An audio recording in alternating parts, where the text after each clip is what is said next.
to another episode of the Crystal Beauty Show. Today we have a philanthropist, we have a woman of God who, by the way, has been on this show before. So this is her second time on the show. Join me in welcoming Evangelist Stella Grace. Thank you for having me. Thank you.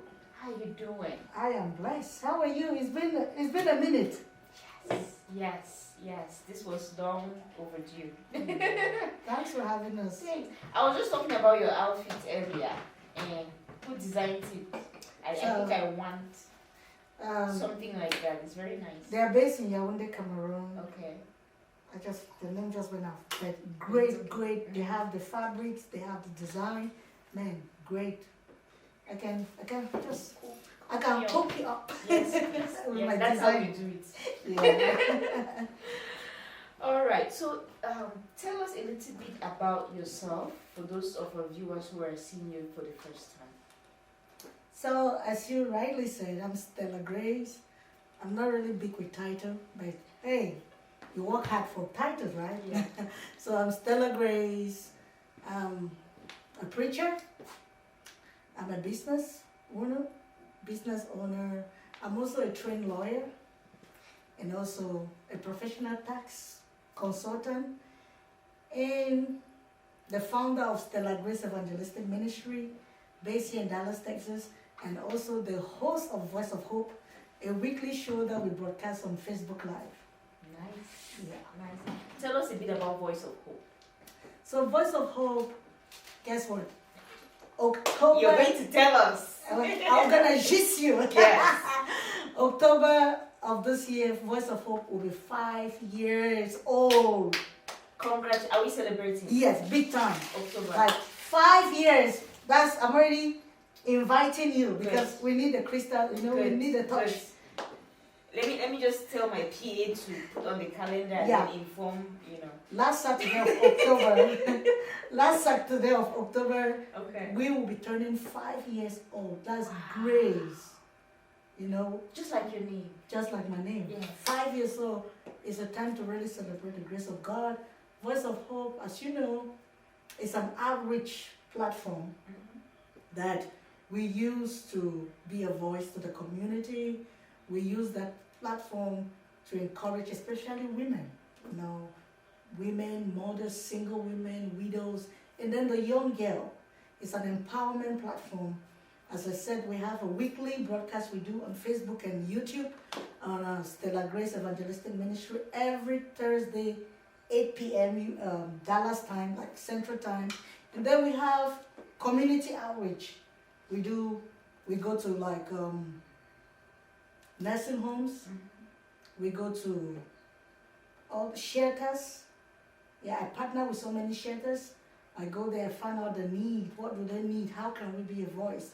And when they tell us they might need water, tissues, clothes. The winter has been tough. So we go out and then we ask the community for partnership and people donate. And then we are just like the middleman. And also we do a lot in Africa. Currently, this December, our hand was extended to Cameroon and Kenya with the Hope Basket. We're able to bless so many orphans this past Christmas with gifts. Then we are still planning on the next project that is coming up this second quarter. There is an orphanage in Douala precisely, that's Douala, Cameroon.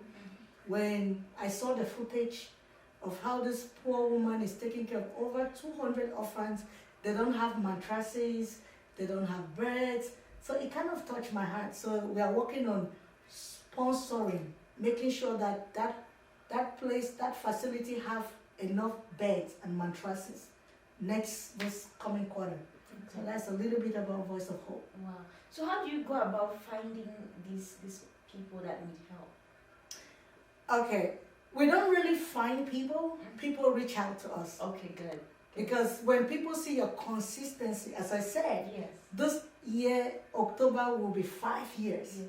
5 years of just being consistent, no matter the season, the good, the bad, even when it doesn't feel like it. We've just been there. So people actually reach out.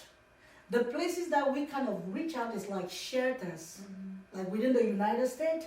Charity begins at home, right? Of course. Before we run to Africa and Asia, what about the people next door? Yes. So at times we go to like shelters, we go to group homes, nursing homes, we volunteer our services. What do we need? Like 2 days ago, I partnered with a lady and she was telling me what they're doing this summer. They'll go around the neighborhood, elderly people that live alone in their homes, and they will take care of their yards. I was so happy. I'm like, I'm part of that. I have to be like, I'm gonna do that, right? Yeah. Because you're already sowing into your own senior years. What about your parents? So people really reach out to us, especially in Africa. They reach out, and then we kind of investigate if truly is valid, is Yes. legal, because we've been scammed before. So thank God we have partners across the world now. Yes. That if you reach out to us, let's say you're in Kenya, and you send pictures of a nursing home or an orphanage, and you're like, oh, you don't know, we got somebody in Kenya, they're gonna Yes, check it yes. out, and if it's right, then we start praying, and then we put things together. Yes, because I was going to ask you that, like, what if somebody sent you fake images? I'm a lawyer. Don't forget that. This girl, I went to law school, Yes. so I use my legal skills as Yes. well. In as much as God has blessed me with the wisdom, but I also use I try to legalize things, especially dealing with international companies or people out of units. I have lawyers also. Mm-hmm. I have lawyers that I have deliberately partnered with them, with their firms, to make sure that some of the things we do is documented, they are legalized, in case of incasity. Mm-hmm. Yeah. We don't want in cases, Yeah. but in case. In case of incasity. You gotta be smart, because man, people are so smart out there. Yeah, of course. So tell us, why did you decide to start your own ministry? Why I decided to start my ministry. First of all, nobody decides to start a ministry. Okay. It has to be a calling. So I think the last time I was on this show, we kind of went around this same question. And for me, when I left law school, and when I came to the United States with my law degree and all my law training, they were like, oh, you still need to go to school and get the bar license and stuff like that. And by then I was married, and my husband was already a lawyer, well established in the United States. So already I was practicing with him while going to school. But life had it very tough for me. I lost a lot, lost everything, lost even my identity. So I tell people, if you feel something, say something. Mm-hmm. Don't die in silence. Don't die, don't give up. Don't give up too soon, because when I look back 10 years ago, when I was thinking of giving up, committing suicide, if I did that, if God had allowed it, look at what is happening today, I would have missed out. Mm-hmm. Look at the people that have been blessed from Because the of ministry. you. Yes. Look at all 10 years now. So no matter the situation, just close your eye and say, I can make it. So when I went through all these things, it was so tough. The Lord started calling me to ministry. I ran for almost 5 years. I didn't know, no. First of all, I'm not a church girl. What will people say? Stella is now preaching. So it was a battle for 5 years. But finally, God had to frustrate everything around me. Everything. Like when I go to this job, Krista, I can be the best employed. I can do everything right. But one thing or the other, I get fired. So it became a pattern. And now, never be an island. Have people in your circle that can tell you the truth. Yes. So my mentors, everybody was telling me, Stella, there's a calling in your life. You didn't go through all what you went through just to put it on the floor. God never wastes experience. Mm-hmm. He uses the same thing that the enemy throws at you to beautify others. So when I heard that over and over, and I started looking at my life, like the passion of being a lawyer was just dying, the passion of doing stuff, and then God would talk to me. I started writing books, I started writing songs, and I just say, you know what if let's just try. And then immediately I went to Bible school. You know, the Bible says study to show yourself approved. Before you jump out there, make sure you're well qualified and backed up.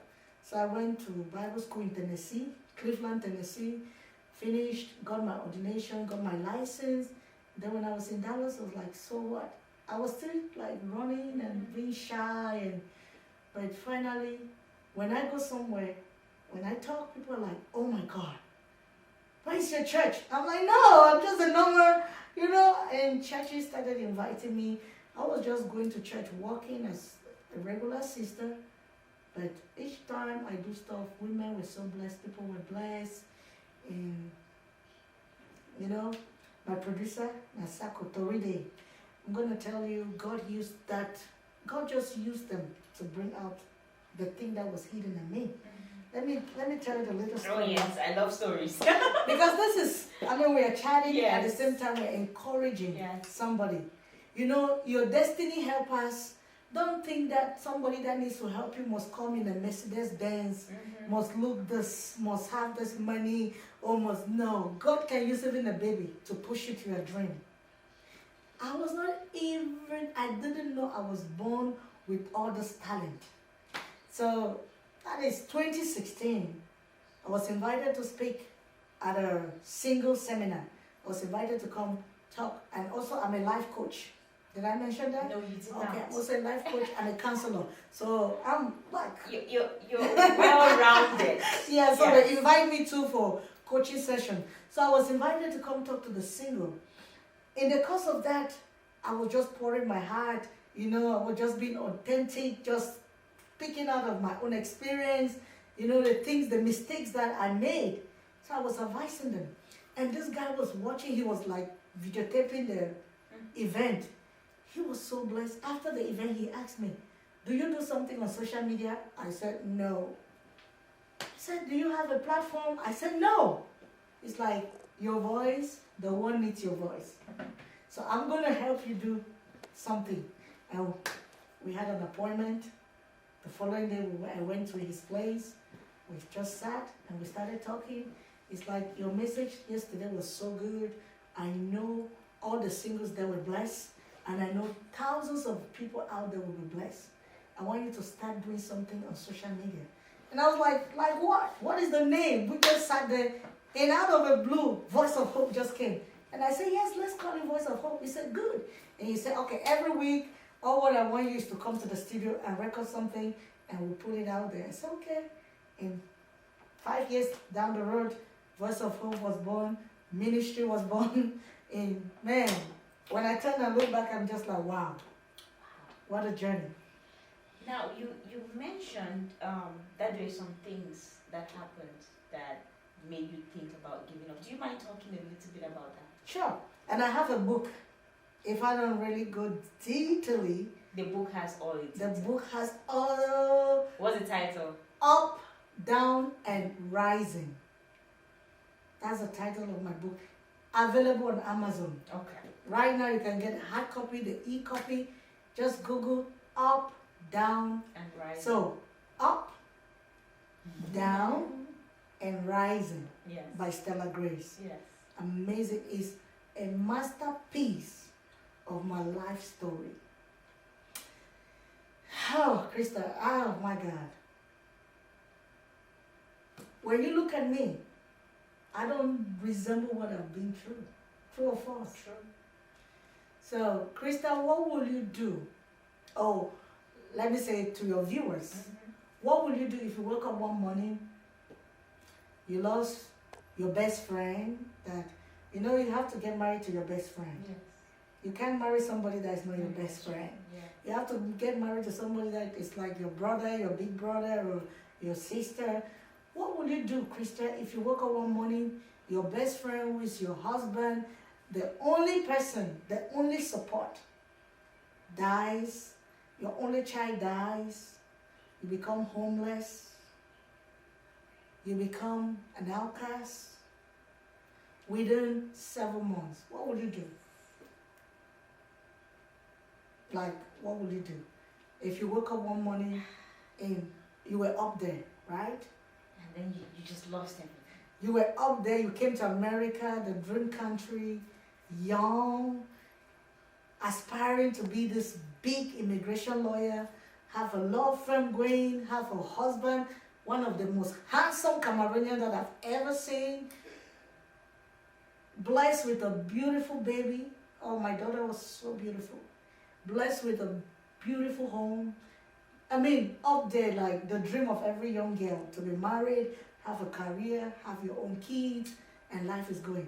Then you wake up one morning, all that is gone. So that's the up, the down. And then imagine you from living your dream to sleeping in a car. Yeah.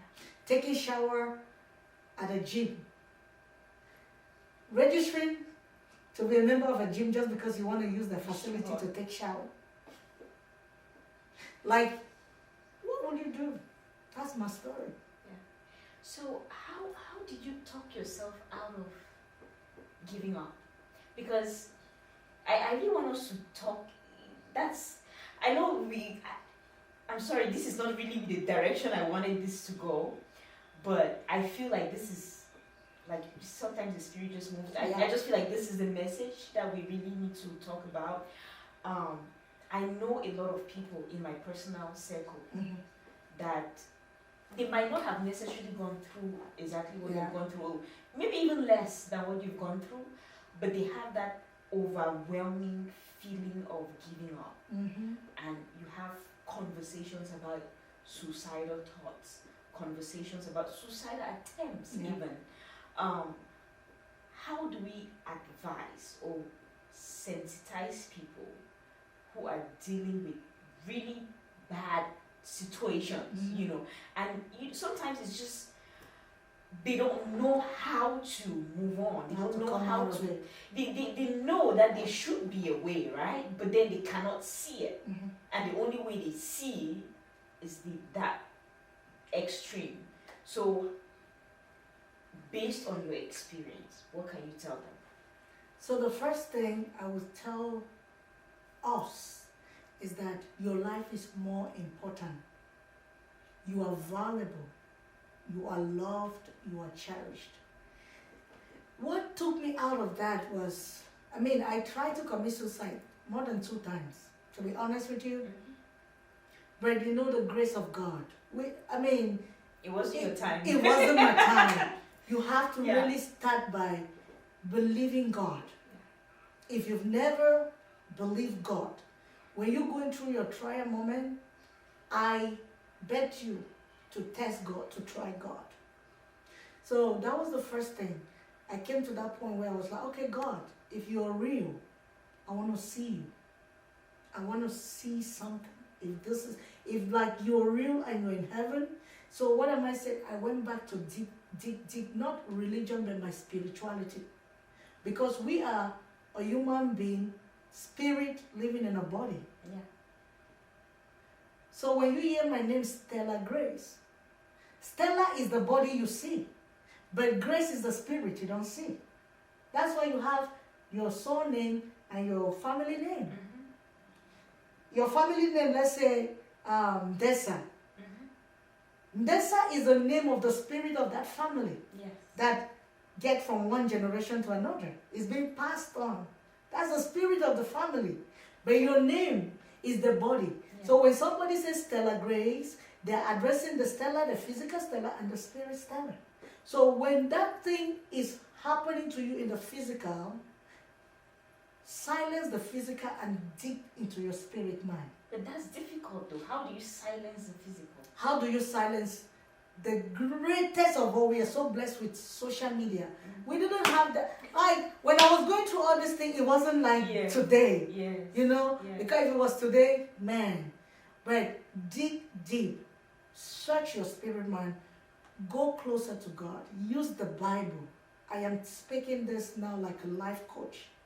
Before you go for help, I want you to try God. Use the Bible. Try to numb the physical man. As I said, you are a spirit living in a body. Try to numb the physical man and let the spirit man come alive. And when the spirit man is so fed with the word of God, is going to take care of the physical man. That was how I was able to come out of it. And then now when I discovered that the spirit man could empower my physical man, guess what? I started looking for church community that could fit the need that I needed. I became a member of a very great church back there in Maryland. They taught me how to pray. And then my circle of friends automatically changed. When you go into that place of spirituality, now that you're trying to discover who is the spirit behind this body, a lot of your friends that are just based on the physical person, they're going to start leaving. And then the people that are really deep in the spirit realm, they're going to start being closer to you. Yes. So I noticed that automatically my friends, my group, the people I used to hang around, it changed. Without any issues. Without any issue. People were like, they could not stand me anymore. Yes. Because now you're trying to tell me my weakness, but I'm telling you my strength. Yes. That I can do all things through Christ who strengthens me. Mm-hmm. So you keep telling me about my past, and I'm telling you, with God, all things are possible because He knows the plans He has for me. They are plans of good and not of evil. So you see, you're basing on physicality of what you know, but I'm basing on spirituality of what I know. Exactly. So that was something that helped me. And then seek help. Please, if you feel something, say something. I know what we say is if you see something, say something. Yeah. But if you feel something, say something. Pick up your phone. So for I think it's to a certain extent easier for those of us here in the US, but for those people back home in Africa, yes, in Africa, because there's a whole stereotype around it, and then besides that you might feel something and you say something, but you're saying it to the wrong person. I was about to get to that point, that you feel something. Look for people that you can trust. How do you know, though? Because in that moment, like you clearly explained, when you're having those feelings, you're focused on your physical. Yeah. It's the physical man. And that physical man cannot, I would say with 80% certainty, cannot know who is right and who is wrong. Okay. You know what I'm saying? I know what you're saying. So how do you identify that maybe this is the right person to talk to? Can I say something, Krista? Yes. In every family, I don't care how dysfunctional that family looks like. That's true. There is always somebody in a family that got people's back. That's very true. I don't care how dysfunctional. There's always that one person. Yes, I can think of. In my family, I already have somebody that I know that I can pick up my phone, right? That's right. In every community, like even in the church. There are kids that confide in me. They would rather not tell their mom. And they say, Auntie, I want to tell you because I know you're going to understand me. Mommy will not understand me. So even in your community, there are people you know. This is the time why I started with spirituality, because when your spirit man is so in tune, it's going to direct you. The Bible says the path of the righteous are ordered. Now that you are looking and you're hungry, I'm telling you, God cannot mislead you. Look at somebody that you believe. Or now with social media, you can Google people's story. Like you can go on social media and look women that are going through whatever. Yeah, there's groups for everything. There is group for everything. So now you're not so. I mean, back in the days when I was going through all this, it was not like fancy today. You can actually sit on your bed and Google or women or program or groups that handle this. If you don't want to let them know who you are in person, you can be anonymous, unknown, and you send in your questions. There are platforms across the world. Even in Cameroon, I see I follow some youth, some groups. I watch and I'm like, yeah, this is good. If you feel like, okay, if I go to my family members, they're going to know all my secret, or if I go to my church members, it will be in news. Look for group. Go out extra mile. I'm just coming from a function. I was the only Cameroonian in there. Congo, Chadians, you know what? I mingle, I blend myself anywhere I go. Because there is something out there that I don't have that I need. So learn to go out of your comfort zone. Look for help. The thing is, we need help, but we don't want to look for help. You know that you have a problem, but you just sit there. Faith without work is dead. When I saw that my life was going this shatter, I was almost a size 4. Krista, my clothes was this little. I lose so much weight until there was news around town one time that I was dead. People were calling my number to confirm if truly I was dead. Because nobody could understand, is she going up or she's going down? But I alone had to come to that place. Like the prodigal son, you need to come to your senses and say, hey, there can be something different. Can I really move past this? And we tend to hold on to history so much that we don't want to create stories. We tend to hold on to history. Oh, because I've been going through this for the past 10 years, there is no hope. No, you need to let it go. Then now you tell yourself, I want to be better. God, connect me to somebody that can help me. Look for where you can actually, with the help of God. Krista, that is how I was able to get my feet up. Like when people call me and say, we heard something, or all these naysayers, I ask you right away, where does IESA live? Can you send me IESA's address or phone number? I want to talk to them. They're like, wait. I said, so if there is no physical body called IESA, don't tell me, because I deal with bodies, I don't deal with spirit. Yeah. And you have to mentally develop yourself to grow and be a fighter. The world will fight you. Nobody can fight for you, but you got to stand like David and look at your Goliath. It could be in your health, it could be in your marriage, it could just be you as a person. You're going to come to a point and say, you know what, Goliath, I'm bringing you down. So I took that turn and I've never regretted, not even a day. Amazing, amazing. Yeah, not everybody, people ask me, you're so strong. No, I wasn't like this 10, 12 years ago. I was also so weak and crying and pity-party. But when I came to my senses that, Stella, the world wants to see you this way. Are you going to allow what people are saying to be true, or are you going to allow what God wants? And I fought myself. And today, I can stand and help others. So look at yourself like an assignment for others. Because it's not about you. It is about you as a vessel. So this suicide thing that I see young girls killing themselves. No, there's so much glory and gold ahead of you. So much beauty, so much things to happen. Just one day at a time. Amazing. Well, on that note, thank you so very much. And I think this last part of this interview was very informational, and I know it's going to bless a lot of people, and it's going to help. And I personally know people, like I said, in my personal circle, that this is going to help. So thank you so much, and hopefully we get to do this again some other time. Any day, anytime. Alright guys, thank you so much for watching. As usual, leave your comments, follow us on Twitter, like our Facebook page. And until next time, this is Crystal saying bye-bye.